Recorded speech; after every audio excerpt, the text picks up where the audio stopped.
All right, good evening, folks. My name is Jason Cryan. I am the Sarah B. George Executive Director of the Natural History Museum of Utah, and I'd like to thank you all, both here in person and joining us online, to the 2023 Natural History Museum of Utah Lecture Series. Thank you for coming, and thank you for those intrepid souls here in the room with us. Thank you for those online who are joining us, safe from the snowmageddon and snowpocalypse outside. It's great to have you all with us.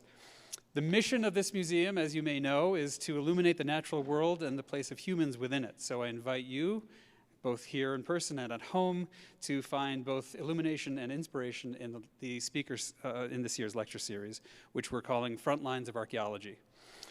Before we begin, though, it's my job to have you join me in thanking the donors and sponsors that make this lecture series possible, as well as our programming throughout the museum. And so their generous support, of course, makes the lecture series possible, and so much else that we do here and around the state. It's funny, I'm looking at my notes here, and I say, please hold your applause while I go through the list, and we'll thank them all together later. But you can applaud at home if you like, that's fine.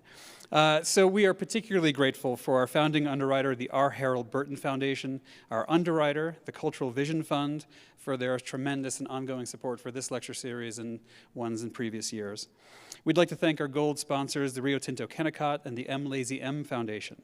Our silver sponsors, the DiFiore Family Foundation, Paula Swanner Sargetakis and Joseph Sargetakis of Frog Bench Farms, the Nature Conservancy, and the Wolf Clark Foundation. We're also very grateful to our community partners, the County Library, the Verdian Event Center, Kingsbury Hall, and Liberty Heights Fresh. Finally, thank you to the voters of Salt Lake County. Your approval of the Zoo Arts and Parks Fund, the ZAP Fund, provides invaluable support for this lecture series and everything that we do here at the museum. It really makes a big difference to us. Thank you. So thank you to all of those sponsors and donors. Let's get to tonight's main event, the Front Lines of Archaeology. This series was inspired by our current traveling exhibit, the current special exhibit, Angkor, the Empire of Cambodia. If you haven't seen it, definitely come see it. It's an amazing exhibit. It's quite the spectacular exhibit, and it's here at this museum until April 23rd. This exhibit tells the story of Angkor, which of course is the metropolis centered in what's present-day Cambodia. At the time of the height of its existence, which was about 600 years, it was about the size of current-day Los Angeles with 750,000 people. It was really an amazing economic, religious, cultural center of Southeast Asia. In this year's lecture series, inspired by that special exhibit, we'll be engaging with outstanding individuals that show a remarkable diversity of perspectives across the archaeological sciences. And that's going to be fascinating, kicking off with tonight's guest speaker. Although I hope, before I announce him, I hope that you'll join us for the other lecturers in this series, which include Dr. Rick Payne on Tuesday, March 7th at 7 p.m. at the Salt Lake City Library. Dr. Payne's a bioarchaeologist right here at the University of Utah. He conducts archaeological fieldwork around the world, but centers in the ancient Mayan civilizations in Central America. Rick's presentation will be entitled Doomed by Success, Innovation, Growth, and Climate Change at Angkor and Tikal. That's going to be awesome. Next up is Dr. Allison Carter, and she's going to speak twice. First on Monday, March 20th at 7 p.m. at the Veridian Center in West Jordan, and second on Tuesday, March 21st at 7 p.m. right here at NHMU. Dr. Carter is an anthropological archaeologist at the University of Oregon, and she's worked at Angkor in Cambodia since 2005. She's been featured in several documentaries about the Angkor civilization, including the 3D IMAX movie that's currently screening at Clark Planetarium in downtown Salt Lake. So if you're here in the city, I really urge you to go see that movie. It's a fantastic movie, and of course features Dr. Carter. Her presentation in this lecture series will be titled Looking Beyond the Temples, the People of Angkor. And the lecture series keynote speaker will be Ella Al-Shamahi, who will speak on Tuesday, April 4th at 7 p.m. at Kingsbury Hall on President's Circle here on the University of Utah campus. Al-Shamahi is a National Geographic explorer, a paleoanthropologist, evolutionary biologist, stand-up comic, TV personality, media mogul. She's an author. She specializes in research in Neanderthals, in caves, and expeditions in hostile and disputed dangerous territories. It's going to be an exciting talk. Her keynote presentation will be entitled Exploring Dangerous Places. It's going to be quite an adventure with us. But tonight, we have a very special guest to kick off our Front Lines of Archaeology lecture series, and I'm pleased to introduce our new friend, Jason Felch. Jason is an award-winning investigative reporter with the LA Times. A former fellow at the Center for Investigative Reporting, Jason's written on many topics, including things like money laundering and forensic DNA analysis, disaster fraud, drilling for oil in Peru, or natural gas, I guess, in the Peruvian rainforests. More recently, he's devoted his efforts, more than a decade or so, to researching and writing about the illicit antiquities trade. For this important body of work, Jason has been recognized with honors from the National Journalism Awards, Investigative Reporters and Editors, the National Association for Science Writers, and several others. Jason and his co-author, Ralph Framolino, started investigating the illegal trade of Greek and Roman antiquities in 2005, and they were quickly recognized for their work by being named as finalists for the 2006 Pulitzer Prize in Investigative Reporting. A few years later, they wrote what became a best-selling book titled Chasing Aphrodite, The Hunt for Looted Antiquities in the World's Richest Museums, in which they exposed the roles of several major American museums in the illegal black market trade for looted antiquities. Chasing Aphrodite additionally was recognized with the California Book Award, the Safe Beacon Award, and the ARCA, the ARCA Award for Art Crime Scholarship. A pretty important work. Jason, who was an educator before becoming a journalist, continues to write about the antiquities trade in his influential blog, chasingaphrodite.com. He brings to light ties between the black market and major museums and galleries and auction houses. His reporting has contributed to the arrest and conviction of antiquities traffickers and the return of hundreds of looted antiquities themselves. Jason has since turned his attention to the illicit trade of Asian antiquities, and that ties in very beautifully with our Encore exhibit. His presentation to us this evening is entitled Chasing Shiva, The Hunt for Looted South and Southeast Asian Antiquities. Jason.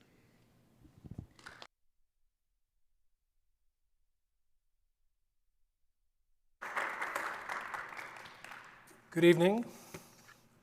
Very nice to see some of you here, and I'm very glad to hear that many of you opted to stay home from this snowstorm and are watching online. Thank you, Jason, for making that option available on very short notice, given the weather. Thank you also to the Natural History Museum of Utah. This is an amazing institution. I've just been able to get a tour of it for the first time, and I'm sure you all take it for granted, but it is a remarkable place. So I was delighted to get to see it tonight. One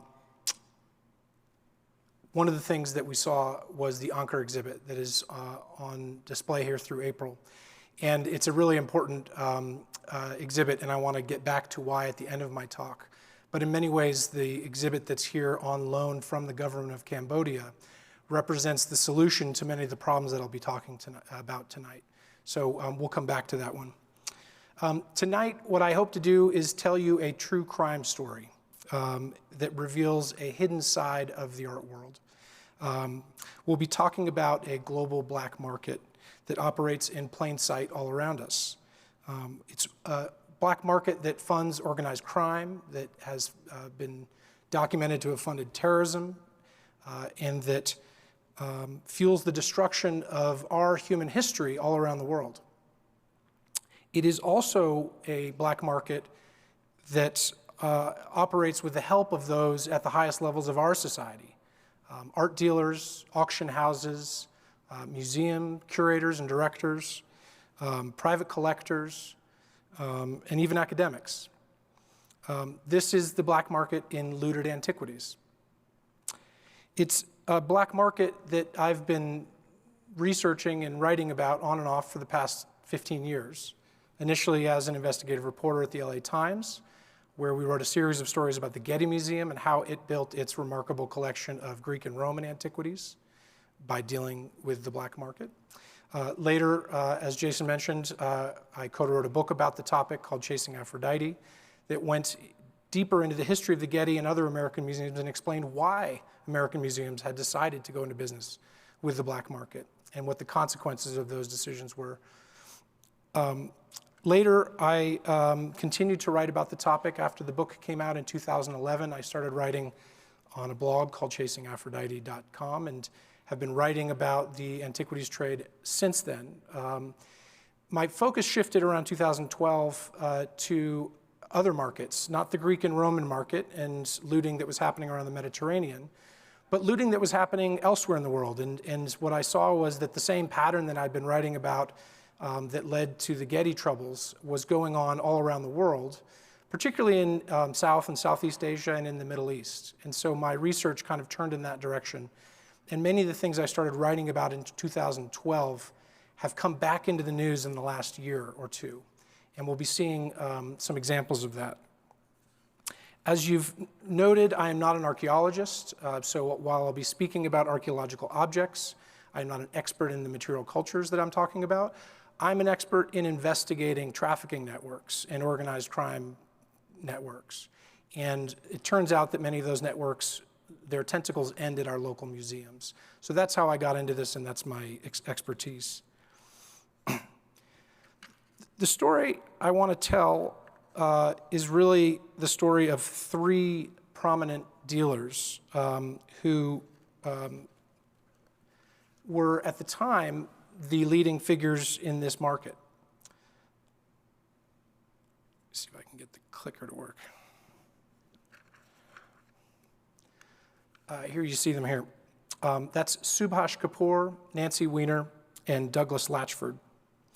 They were, in 2012, when I started paying attention to them, the leading dealers of Asian art really across the world. Latchford was based in Bangkok, a British dealer based in Bangkok. Nancy Weiner and Subhash Kapoor, both in Manhattan. For decades, they had been supplying Asian antiquities to the most prominent private collectors and museums, both in the United States, but also around the world. Among those objects were three masterpieces that we'll be looking at tonight as kind of a case study. You see that on the left, the dancing Shiva, in the middle, a seated Buddha, and on the right, a Khmer sculpture called the Duryodhana.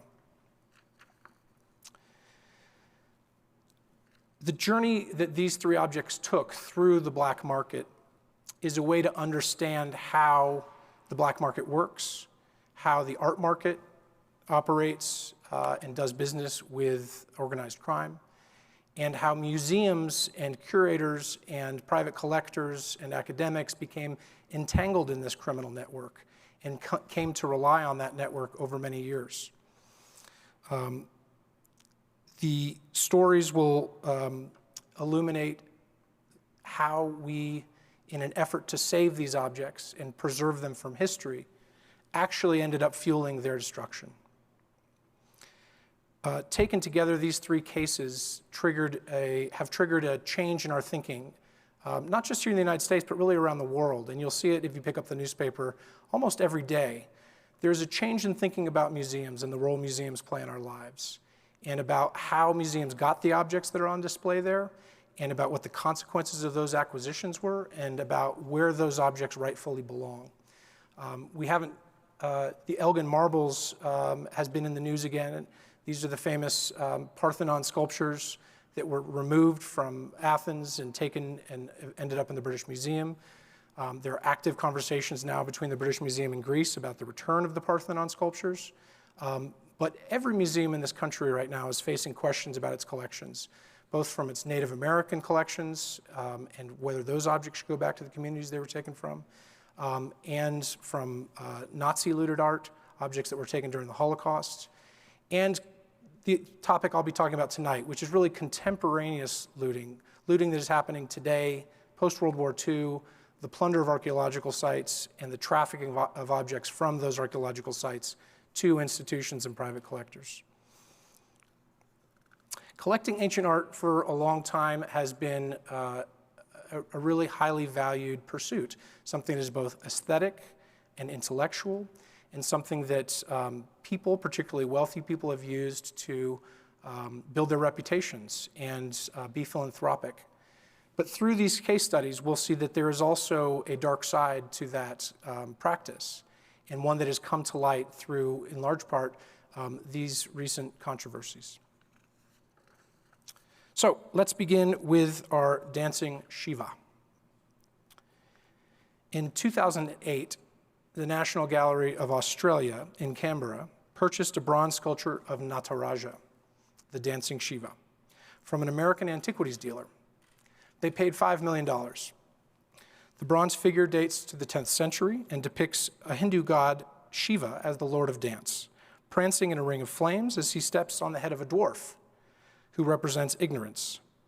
Shiva is ushering in the destruction of the weary universe so that the god Brahma may restart the process of creation. The dancing Shiva is a common theme in Hindu iconography, and the 10th century bronzes like this one were particularly popular in the Chola temples of southern India, Tamil Nadu especially. This bronze Shiva was uniquely exquisite. This one is 4 feet tall, and its craftsmanship is really among the best that's been seen. The American dealer who was offering this Shiva to the Australian Museum was a man named Subhash Chandra Kapoor. Mr. Kapoor was born in New Delhi, the son of an antiquities dealer. As a child, he had been kidnapped and held ransom, an experience that left him scarred for life, literally. The kidnapper bit off a piece of his right ear, leaving him, in his own words, deformed. He left India for New York in the 1970s with his family, and they soon became US citizens. In Manhattan, he carried on the family business and founded a gallery called Art of the Past on Madison Avenue, where he began selling Asian antiquities.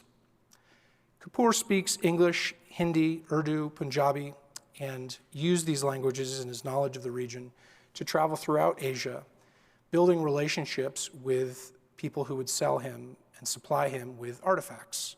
He traveled to India, Pakistan, Cambodia, Thailand, Afghanistan, Hong Kong. India, where he was from, was a particular strength for him, and his annual sales catalogs often contained really some of the most remarkable pieces of ancient art available anywhere on the art market. Kapoor was also a generous donor of antiquities, which might be surprising as an antiquities dealer, but this is a common practice for antiquities dealers. He donated many objects, including to the Metropolitan Museum of Art, and this was a way for him to build a relationship with the curators at these institutions, to build trust, and to build his reputation in the art world. When an object is on display at the Metropolitan Museum and it says donated by Subhash Kapoor, that goes a long way in the art world and helped establish his reputation. It also leads to relationships with curators that can extend into friendships and business relationships. And sure enough, museums that Kapoor donated to later became clients of his and bought objects from him. Here you see a photo of Kapoor at the Met in 2009, where he was being celebrated with a beautiful birthday cake with the Taj Mahal on it, for his donation of a series of Indian paintings. By 2008, when Kapoor was offering the dancing Shiva to the Australian Museum, he had established a very good reputation in the art market, one of the key dealers of Asian art. In his catalog, which he published annually, he described the Shiva as the largest, most significant Chola sculpture of this period to appear on the market in a generation. This was a unique object, a really important piece that would be hard for any museum to find. In talks with the National Gallery of Australia, Kapoor said that he'd purchased the Shiva from a New York private collector who had it in her family for decades. He provided the museum with several documents to support that claim. You can see some of them here. The first was a copy of a receipt from a company in Delhi showing that the sculpture had been sold in May 1970 to a man named Abdullah Magoob. The second was a signed letter of provenance from a woman named Raj Magoob. She said that the Shiva was purchased by her husband, Abdullah, a Sudanese diplomat, while he was based in Delhi from 1968 to 1971. The National Gallery of Australia had already acquired three objects, that had previously been in the Magoob collection, and so they felt comfortable with this provenance. The Magoob collection was reportedly valued at $30 million. Kapoor went further and obtained a document from a company called the Art Loss Register, based in London. The Art Loss Register maintains a database of stolen property, so if you're a museum director in India and something's been stolen from your museum, you might report it to the Art Loss Register. It would then get added to the database, and if you're buying a work of art, you would check with the Art Loss Register before buying something to make sure it hadn't been documented as stolen. The problem with the Art Loss Register is that they don't obviously contain a record of things that are stolen from undocumented sites, so any looted antiquity would not be in the registry, obviously.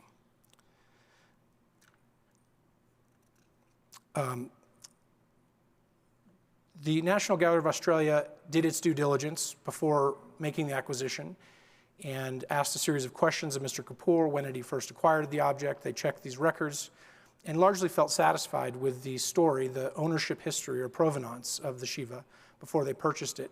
But they decided to check with a lawyer, an art law expert in Australia, for his advice. And this lawyer was very concerned. He felt that the story that Kapoor had offered was incomplete and did not explain how the object had left India and whether it was granted an export permit, as the country would have required. He said there's no evidence that provides any clues as to the origin of the object. Among the 4 likely possibilities he listed was that it was stolen from its original source, a temple, or unlawfully excavated. Likewise, the museum had no information about when the object came out of India or how. And he encouraged the museum to make a much more deep inquiry into the Shiva before buying it. Well, that is not what Ron Radford, the director of the National Gallery of Australia, wanted to hear. And he promptly ignored that advice from the lawyers and went ahead and pursued the acquisition, paying the $5 million to Kapoor. The Shiva was soon given pride of place at the National Gallery of Australia's galleries. Like many museums, the National Gallery of Australia was trying to reach out to its neighbors and represent other cultures and communities in its galleries. And this acquisition was part of a push by the museum to better represent Asian cultures. And so this got a very prominent display in the museum, and it stayed there for several years until Mr. Kapoor was arrested.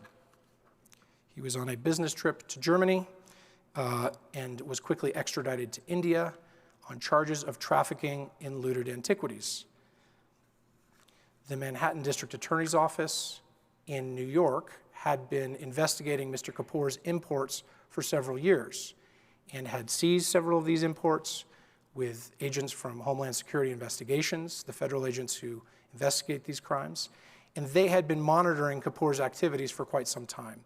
So after Kapoor was arrested on an Interpol warrant, federal agents in the United States raided both his gallery in Manhattan and his storage facilities. They also grabbed his computer. And on his computer, they found a lot of interesting information. I began investigating Mr. Kapoor right around this time when his galleries were raided. Again, he was a prominent dealer in Manhattan. I had just finished writing about the Getty's troubles, and here was evidence that these troubles with looted antiquities extended far beyond the market in Greek and Roman antiquities. So I began looking for Kapoor's objects around the world. Which museums, which private collections had purchased objects from Kapoor, and where had these objects come from? What were the ownership histories presented with these objects, and what was the truth about those ownership histories? That involved me calling and asking all of these museums around the world for information about these objects, something that many museums were a little hesitant to give me.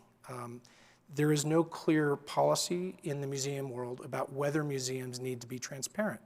Museums in the United States and elsewhere are largely self-regulated, and their decision about what information to share with a pesky investigative reporter are largely internal decisions that they get to make. And some were very generous and gave me all their documents, and some didn't return my calls. And that continues to this day. That is something I do quite regularly, is reach out to museums and ask questions. And the response I get from museums varies dramatically. As I dug into Kapoor's story, I came across the Shiva as one of the most important objects that he had sold. And I was able to learn that the provenance for the object was Raj Magoob. So I started asking, who was Raj Magoob? Did she have a $30 million collection of antiquities that this Shiva had been a part of?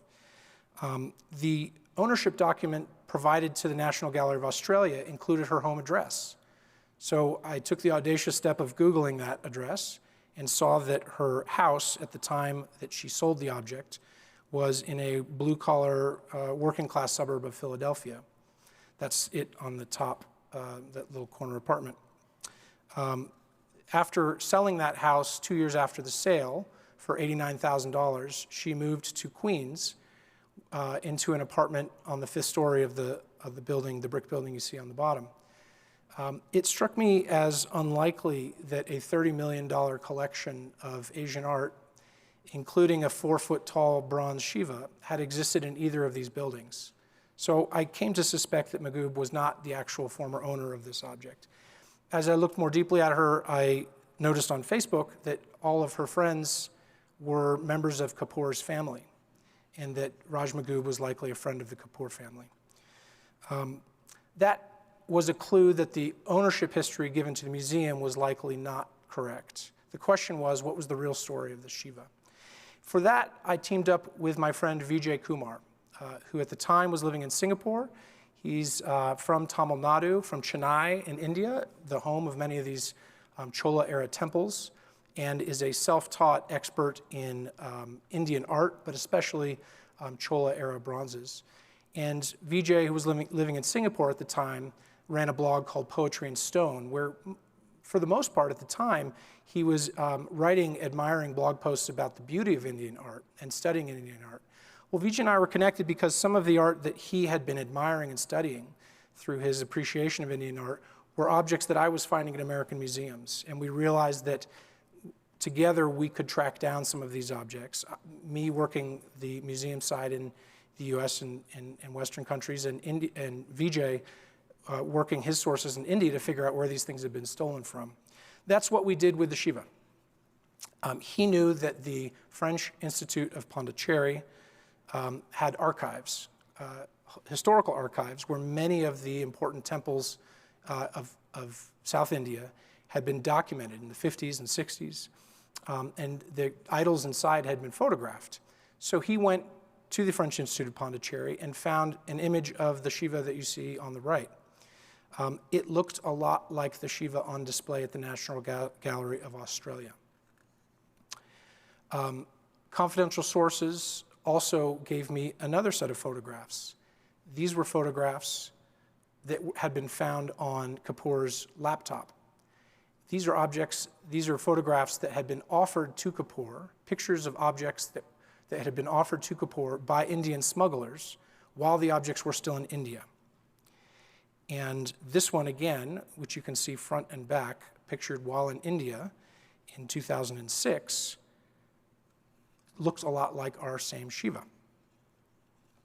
So this is Vijay's brilliance, is as a self-taught expert in Indian art. He has a keen eye for these objects, and he began to do the matching of these objects. So you see the 3 Shiva bronzes here. What's interesting about Chola bronzes is at the time, this is the 9th through 11th century, these were all cast with the lost wax method of bronze casting. And so every object, while they will use similar iconography, every bronze is distinct. And that's just a byproduct of the lost wax process, that there are minute flaws and changes and things that happen in the process. In addition, these objects were the subject of active worship really for 1,000 years. Many of these objects, unlike the objects that the Getty was buying, which had been dug out of the ground from Greek and Roman ruins, many of these objects were taken from temples that were still the subject of active worship. So these were never in the ground. These were being worshipped by people in India to this day. And so they had suffered the normal wear and tear that you get. And thanks to that wear and tear, we're able to identify some distinct features in the 3 of these Shivas that allowed us to conclude that they were the exact same Shiva. That in fact, this was the story of the Shiva on the left, pictured in the 50s, or actually in the 90s, while in its temple, and in the middle, after it had been stolen, and while it was being offered for sale to Kapoor, and on the right, at the National Gallery of Australia. This for us was convincing enough evidence, and we published it and presented it to the National Gallery of Australia, and they vehemently denied that these were the same Shiva or that there was any problems with their Shiva. Ron Radford, the director at the time, assured us that we were wrong and stood behind the object and said that they were confident that they had acquired it legally. It was not until Kapoor's arrest that the full story of the dancing Shiva came to light. After Kapoor's arrest and extradition to India, he was interviewed by Indian authorities and gave a voluntary confession. And in that confession, he told the story of the Shiva and of several other important bronzes that he'd trafficked. What he said was that he had traveled to Tamil Nadu in 2005 and met with a man named Sanjeevi Asokan, who was the head of a local ring of idol thieves who broke into temples at the direction of people like Kapoor to steal these objects to smuggle them out of the country and sell them on the art market. Together, Asokan and Kapoor had toured many temples in the south of India.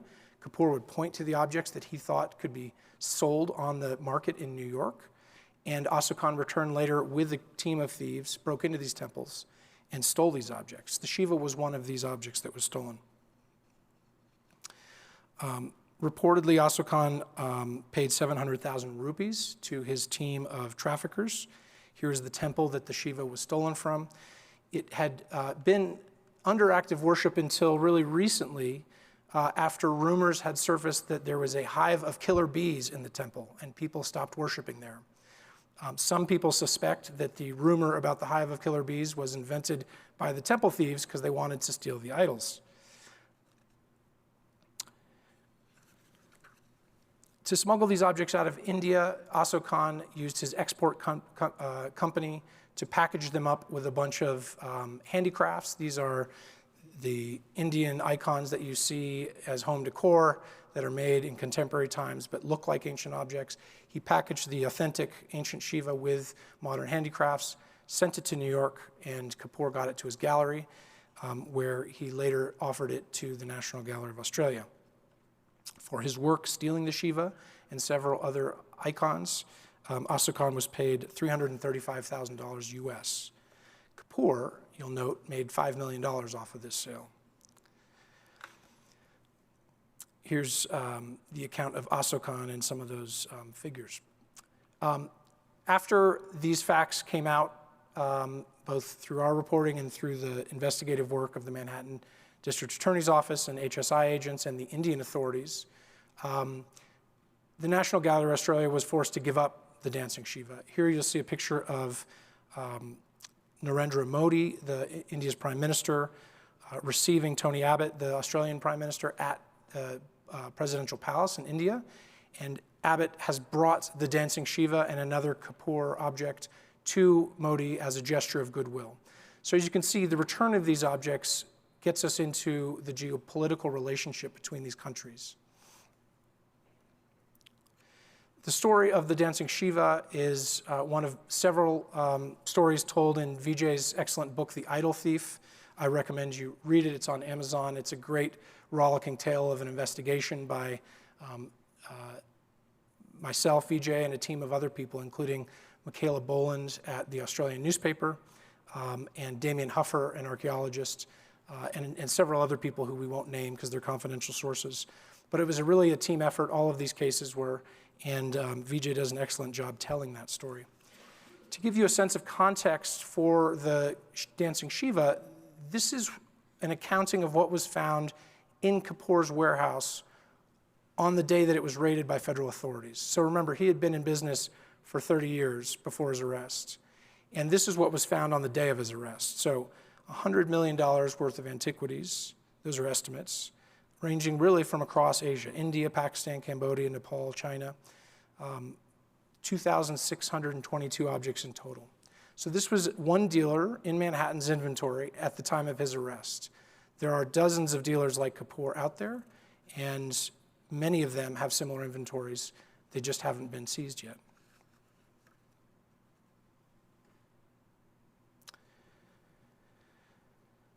The coda for the story of Subhash Kapoor is recent. Mr. Kapoor stood trial really from his arrest in 2012 until last month, when an Indian court found him guilty and convicted him of trafficking antiquities.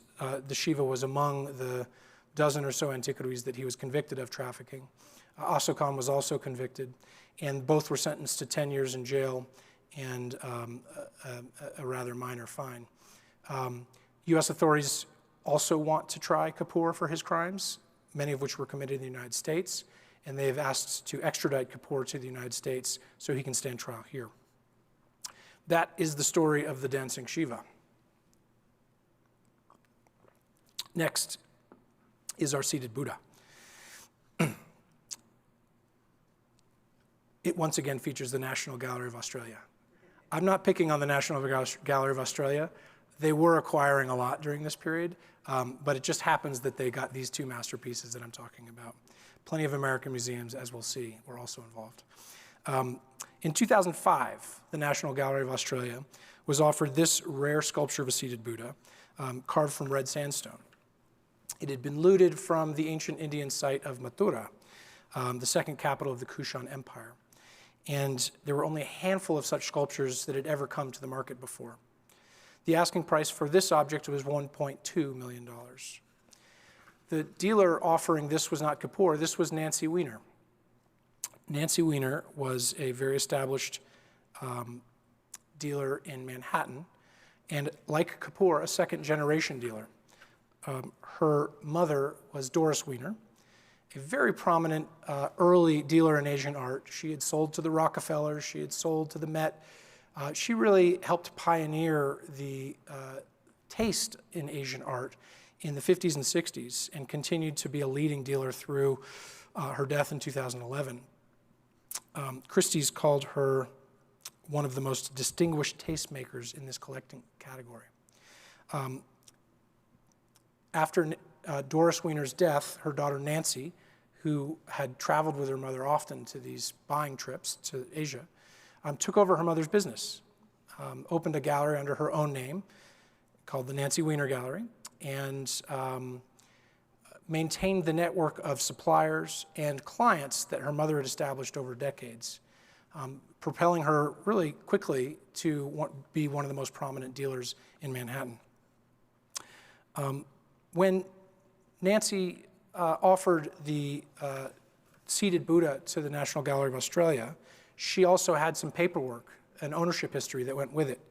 She claimed that the Buddha had been owned by this gentleman, a man named Ian Donaldson, who had lived in Hong Kong for many years and apparently had purchased this in the 60s. She said that she had acquired it after that, and that it had been out of India long before India's patrimony law in 1972. The National Gallery of Australia once again did its due diligence, concluded that this was a good story, and proceeded to purchase the Buddha.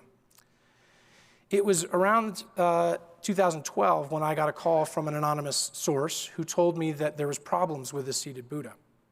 The Buddha had been looted in India and sold by a notorious trafficker to Nancy Weiner. And there wasn't just one of them, there were two of them. There was a second seated Buddha, very similar, that had been sold to the Singapore Museum, the Asian Civilizations Museum. Here you can see that museum.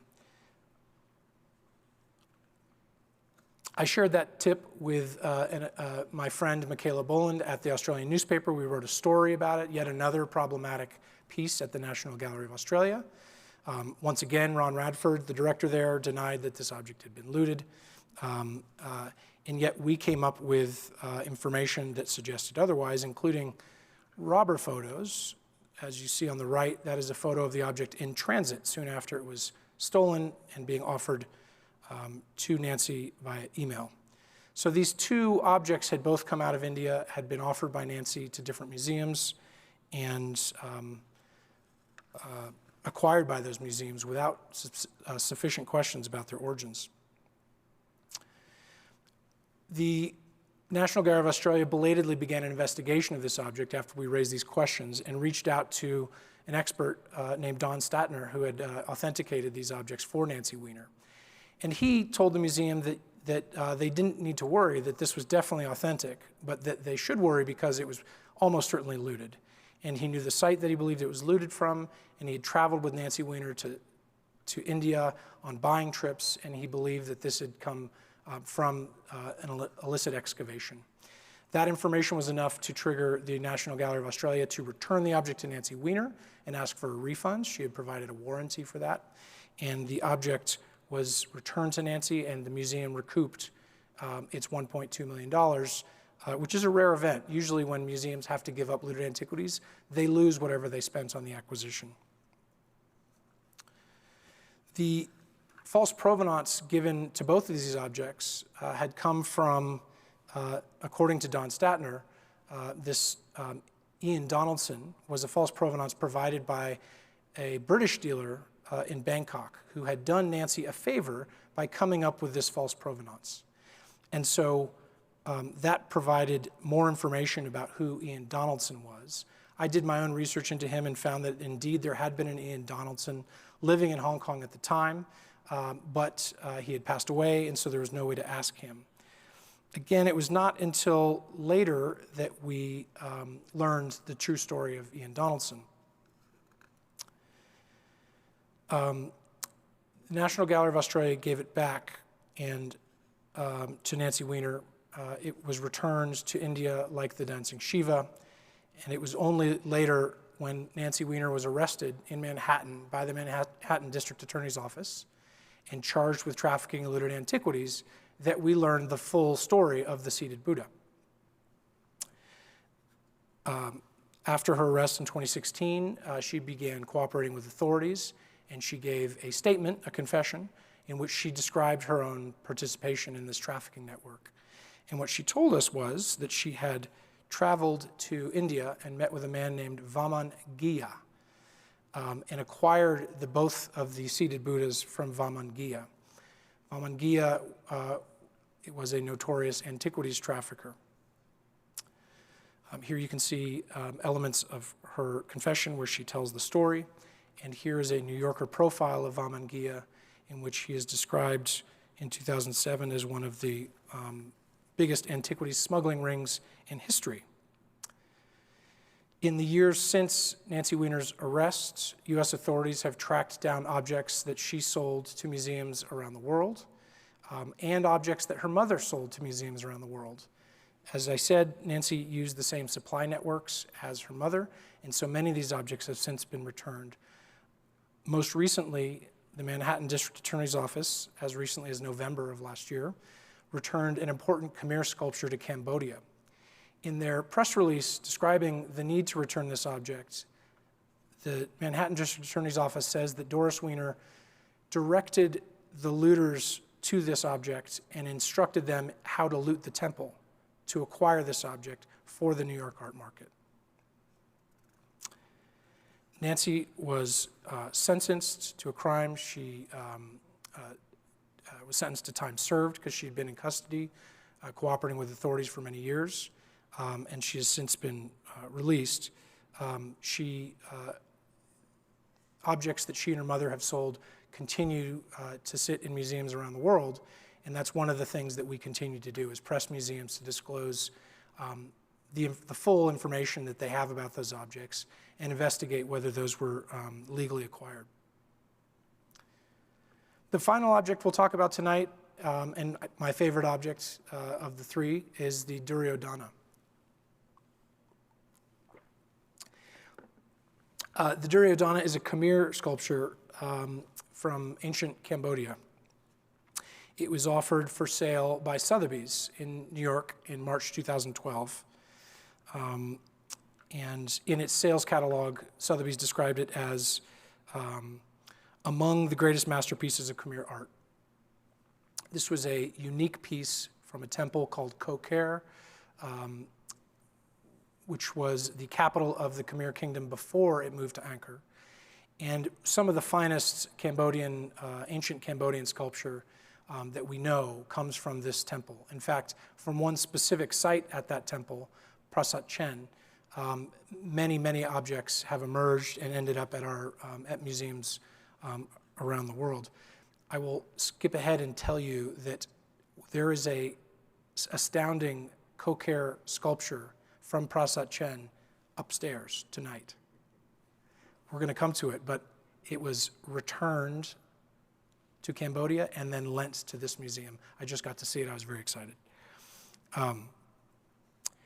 The sale of the Duryodhana never took place because on the day of the auction, when it was supposed to be sold, the Manhattan District Attorney's Office showed up and said, we'd like to stop the auction and we'd like to seize the object for sale. And it turns out that Sotheby's and US prosecutors and the Cambodian authorities had been quietly negotiating about the fate of this object for a year before the auction itself. Cambodian authorities believed this object had been stolen from Prasat Chen, and American prosecutors believed they knew who did it. They believed it was this man, Douglas Latchford. Douglas Latchford was a British dealer based in Bangkok for many years, and really the world's greatest authority and source of Khmer art. These majestic sculptures of sandstone that come out of the jungles of Cambodia, particularly during the time of the Khmer Rouge, when there was a genocide taking place.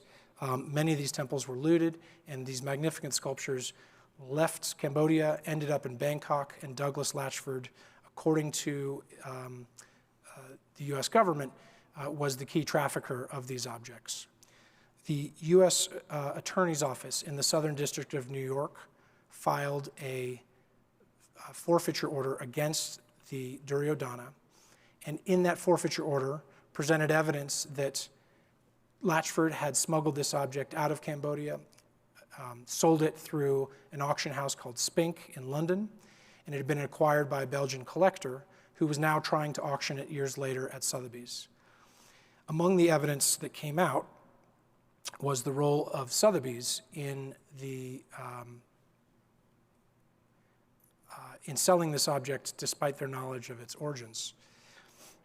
Do you remember the British dealer in Bangkok who told Doug Statner that the Ian Donaldson story that Nancy Weiner used to sell? You remember that guy? That was Douglas Latchford. So Douglas Latchford and Nancy Weiner worked closely together, and in the case of the seated Buddha, Latchford had provided the false provenance. He was an experienced guy. He knew how the art world works, and this was what he did. He invented fake ownership histories for these objects so that when he sold them, they could sustain scrutiny and be sold on the market. The lawsuit revealed that the Duryodhana was not the only object that had been smuggled out of Kokher by Latchford. In fact, there was a partner to the Duryodhana. This is Bhima. Bhima and Duryodhana are figures from the Mahabharata, the Hindu epic, and they are warriors battling each other, and Bhima loses the battle, but it's an epic struggle in which both of these two ancient Khmer warriors would have been battling with each other in the center of the temple. Norton Simon had acquired this from a dealer and also faced questions immediately about where they had gotten it from. It too eventually was traced back to Latchford's network, and the Norton Simon eventually was forced to give this back. Refreshingly, Norton Simon in the museum that he endowed, when interviewed in the New York Times in the 1970s, was very upfront about where he got his objects from. Hell yes, it was smuggled, he told the New York Times. Everything I get out of Asia is smuggled. That was no longer popular to admit to in the 90s and 2000s, and museums became a lot more coy about where they got their objects. These two statues had been paired together inside this temple, and the evidence of that, the best evidence of that, came from French archaeologists who discovered their feet not too long before the auction. As you can see, the two sets of feet there are a good match for these two sculptures, which looters had separated from their plinths at the time of looting, broken off at the ankles before smuggling them out.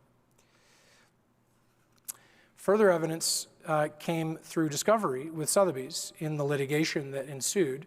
Sotheby's did not want to give this object up, and so the US government, the Southern District of New York, got to access Sotheby's files through the litigation. And what they found was rather shocking correspondence between Sotheby's and the expert that they hired to investigate the Duryodhana. This woman was named Emma Bunker, and Emma Bunker was, for a long time, a scholar of Khmer studies and Khmer art. She was based at the Denver Museum for many years, and at this time was widely regarded as an expert on Khmer sculpture. She was also very close with Douglas Latchford. Emma Bunker was hired by Sotheby's to investigate the Duryodhana, and what she came back with was troubling. She said that the feat had been discovered by French archaeologists recently, and that the Cambodian authorities surely knew that this object was stolen. She told this to Sotheby's before the sale. Sotheby's decided to proceed with the sale. They sold the object anyways, and it wasn't until the seizure of the object on the day of the auction that that was halted. So fairly clear evidence that Sotheby's was informed about the stolen nature of this object and decided to ignore it came to light through this litigation. Emma Bunker also told the auction house that her cultural spies in Cambodia were unlikely to pursue the return of this object, which gave Sotheby's some assurance that if they put it up for auction, they would not be pursued by Cambodians. They were dramatically wrong, and it was the Cambodians collaborating with U.S. prosecutors that led to not just this object, but this was the first of dozens of Khmer objects that have since been returned from U.S. collections. This, in a sense, broke the dam and led to the return of many objects from Prasat Chen, but also from other sites. Here you can see another problem that emerged from this case. The expert in Khmer art who Sotheby's hired was also business partners with the looter, with the trafficker, with Douglas Latchford. The two had been partners and friends for 30 years, partners not in the romantic sense, although it seems like Emma Bunker wishes that were the case, partners in the business sense. Douglas Latchford would loot these objects or have teams of excavators go out to the temples and dig up these objects. Emma Bunker, as an established academic, would publish them. And together they published 3 books of Khmer art, which are to this day, the leading books on Khmer art. Some of these objects, there's nothing like them in Cambodia's national museums. There's nothing like them anywhere else in the world. These books were published with Emma's scholarship and became the reference books for anybody interested in studying Khmer art.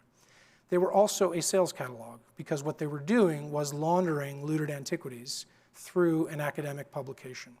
So Emma Bunker played a key role in this trafficking network by lending her academic status to the publication of these objects so that dealers, private collectors, and museums could purchase these and feel safe in doing so. We began looking at Latchford like we had with Kapoor and began tracing objects that Latchford had stolen to museums around the world. Here is the standing attendant, the kneeling attendant, excuse me.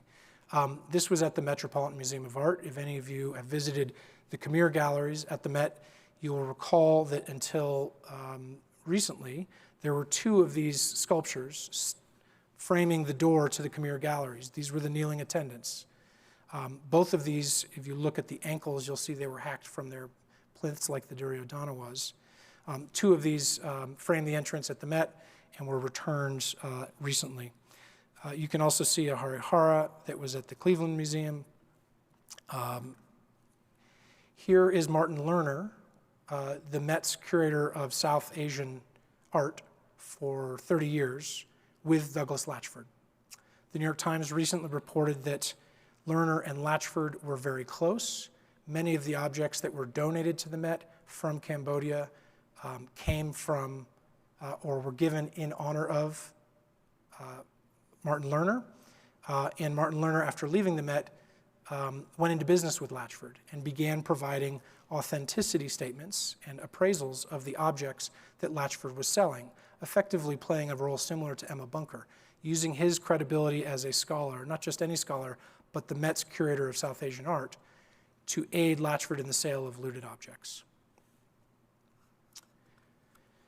There are more objects that we've tied to Latchford, dozens of them. Many of these have since been returned and came from Prasat Chen, the temple that I spoke of.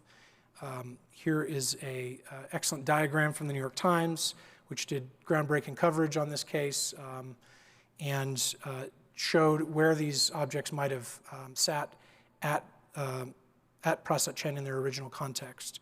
The French archaeologists at Efeo similarly did digital reconstructions of these objects and placed them in their original positions that they would have been found in the temple before it was looted. In September, I visited Cambodia. I was part of a conference discussing these issues and got to visit Ko Khair and Prasat Chen, the site where these objects were taken. Many of these objects have been returned, many of them have not. Some of them remain today at the Metropolitan Museum of Art. And here's some breaking news. Just as recently as last week, we learned that several objects associated with Douglas Latchford that remain at the Metropolitan Museum of Art were just taken off display. And the reason they were taken off display is because prosecutors at the Southern District of New York are in discussions with the Met, further discussions, about the return of those objects. So my guess is that those objects will soon be going back to Cambodia too. Douglas Latchford never got his day in court. He was criminally indicted by the Southern District of New York, charged with running a trafficking network that for decades had supplied American museums and private collectors around the world with looted antiquities. But before that trial could ever take place, or he could even be extradited from Thailand, he passed away.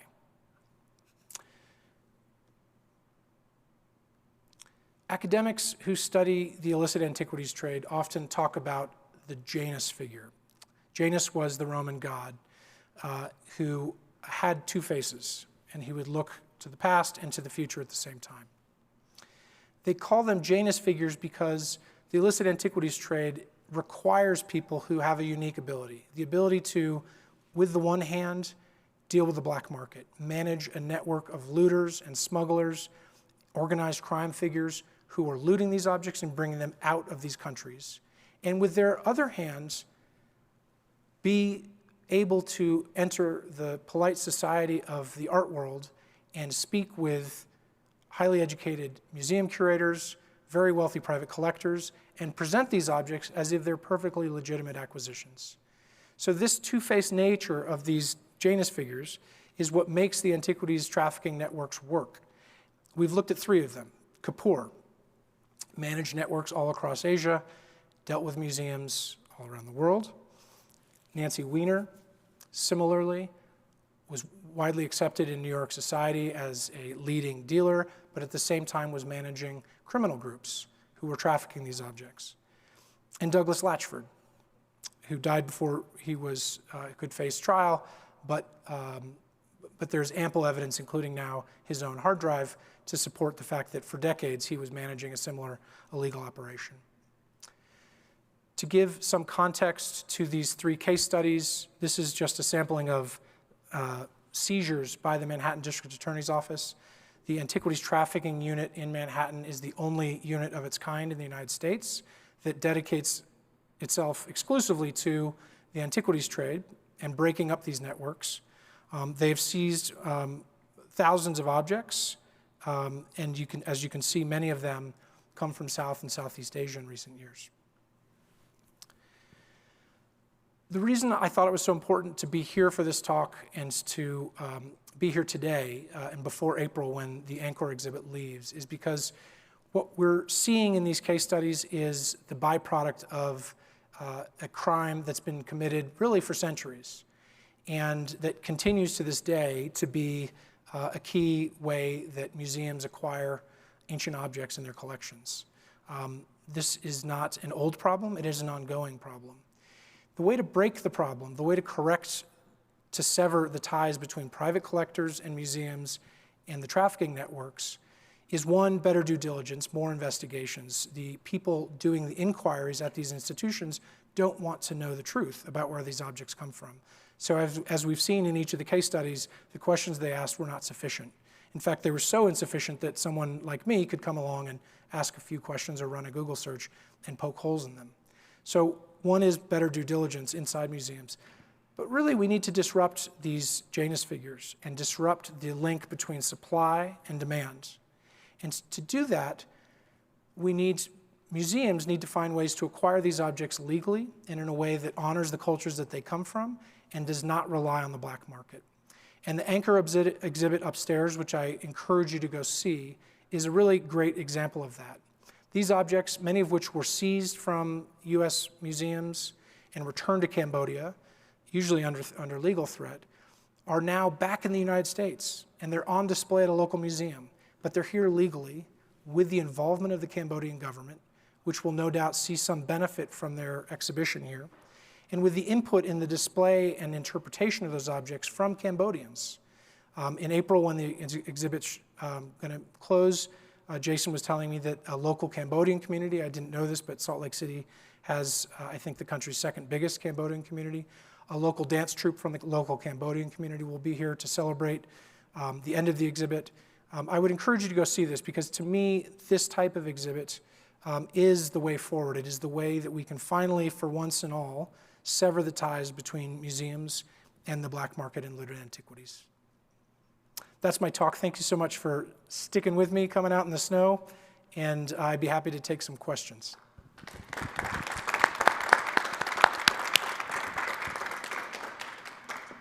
So I think we're going to start with in-person first. So if anyone in the audience has a question. Gotta be shy. All right, we'll go to our online audience. We had a person online ask, how are you not targeted by organized crime everywhere you go? I face the wrath of museum directors more than I do organized crime figures. I'll say that. People are not happy when I call the museum to ask questions. This is a dangerous world. When I was writing the book about the Getty, some of the people that we interviewed, when Ralph and I traveled to Europe and recreated the trafficking networks that got these objects to the Getty, we realized, and I can give you an example if you like, that many of these people were organized crime figures, that those people that are bringing Greek and Roman statues from Sicily to Switzerland, where they're cleaned and repackaged and given false provenance and then sold on to museums, many of those people are also moving drugs, they're moving humans, they're moving other illicit products, and those trafficking networks are controlled by organized crime. The same is true in Asia, the same is true in the Middle East. I have not been personally targeted. I have had some scrapes that were uncomfortable. I'll tell you over a glass of wine. But to be honest, it's American museums and their resistance to answering questions about the objects that they have on display that troubles me more than the organized crime figures.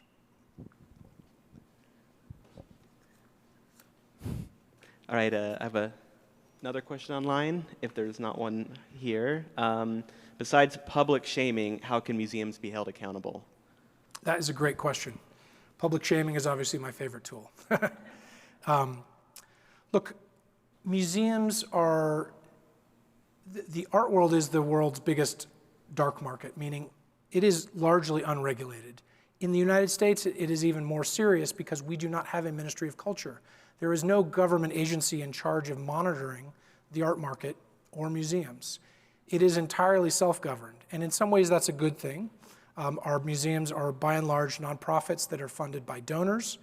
Tax deductions is what drives the engine, and so wealthy people donating their art to our museums is the mechanism that museums have fueled themselves with. And we have a wonderful museum culture in this country thanks to that. The downside is that museums are largely not held accountable. And really until recent years, people have not approached museums and asked questions of museums like we have the other institutions in our society. We haven't asked them where they got that, how much they paid, and what were the consequences of that decision.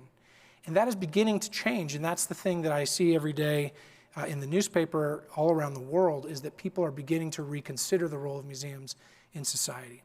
So public shaming is not the only tool, but there are limited tools available because these are private institutions that really respond to a board generally led by wealthy donors.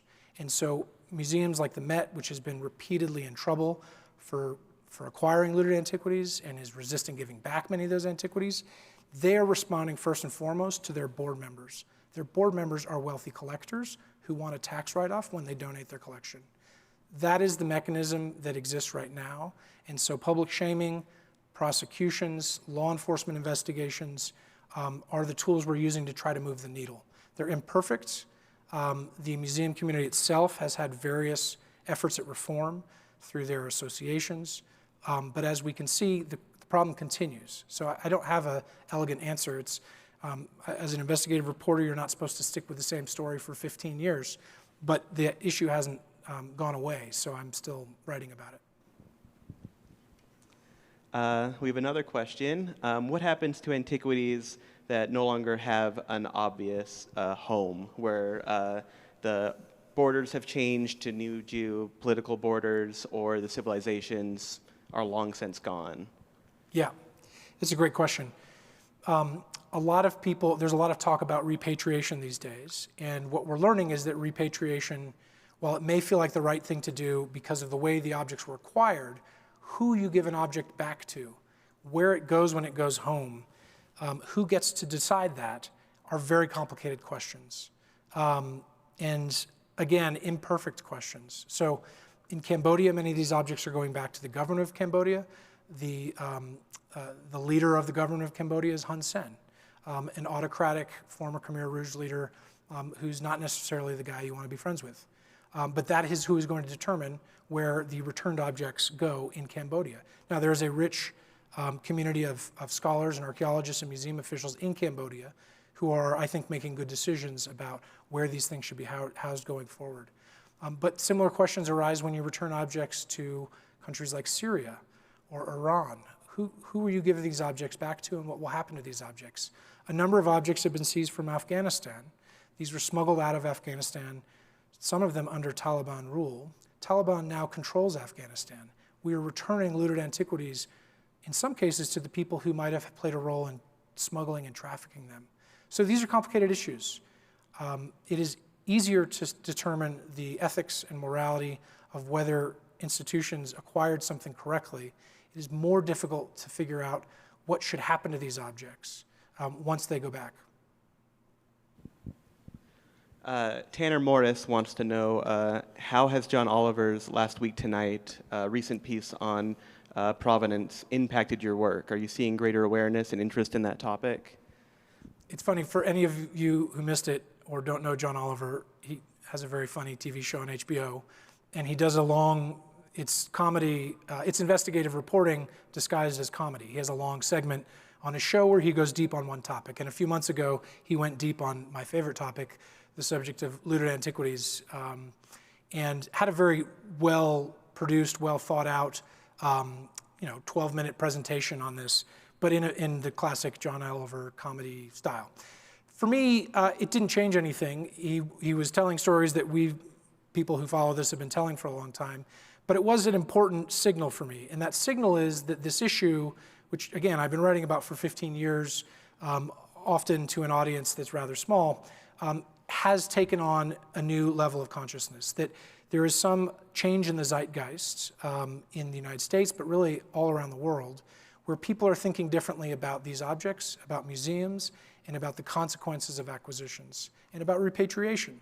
And so the John Oliver segment, to me, was a signal that this topic is breaking through to a community of people who don't necessarily follow the ins and outs of every case, but who are interested in this and who care about this, and who feel a sense of injustice about some of what's going on in the art world and want to get involved and want to learn more about it.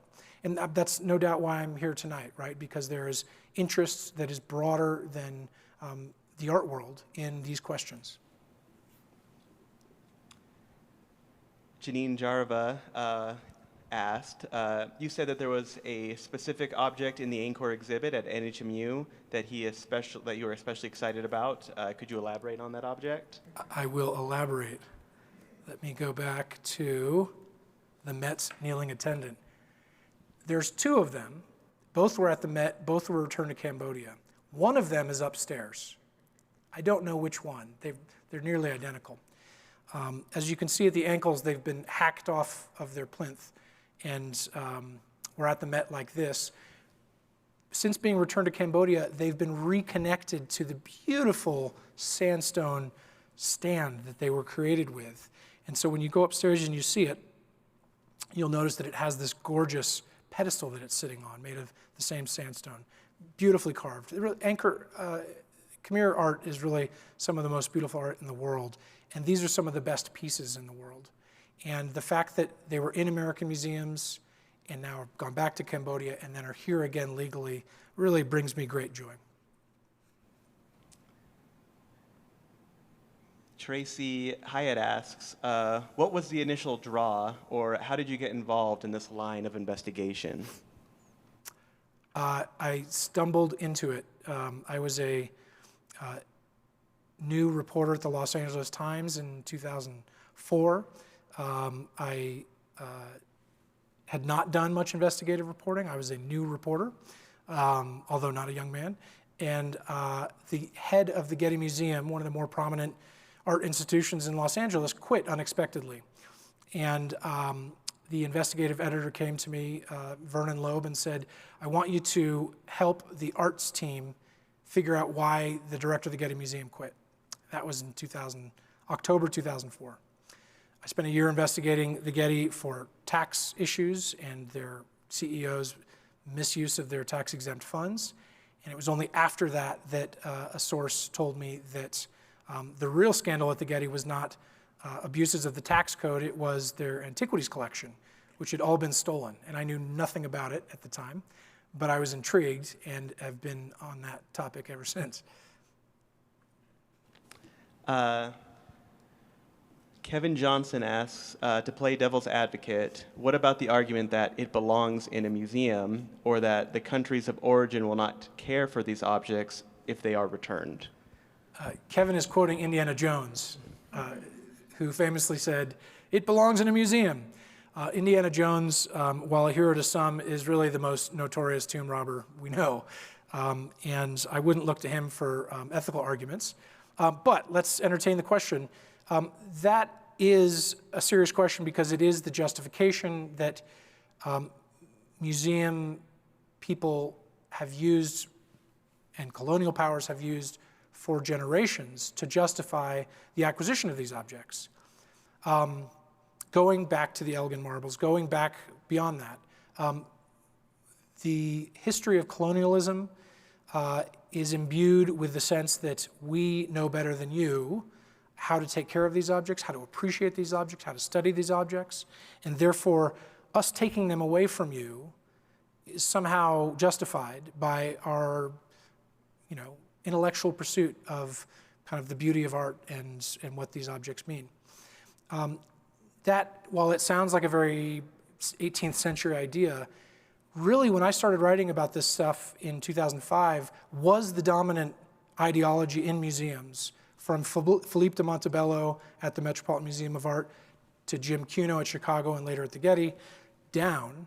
That was the dominant ideology. We know best. We can take these objects.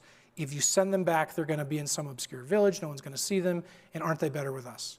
So that continues to be a strain and a generational impulse in the museum world and in the collecting world. I don't need to debate it, but I can just say that its time is fading. Michelle was wondering, you've discussed Mediterranean and Asian art. What about South Central America? Is the southern border crisis contributing to looting? If anybody today was curious, intrigued, wants to get involved, this is an open field, meaning you don't have to have credentials to investigate looted antiquities.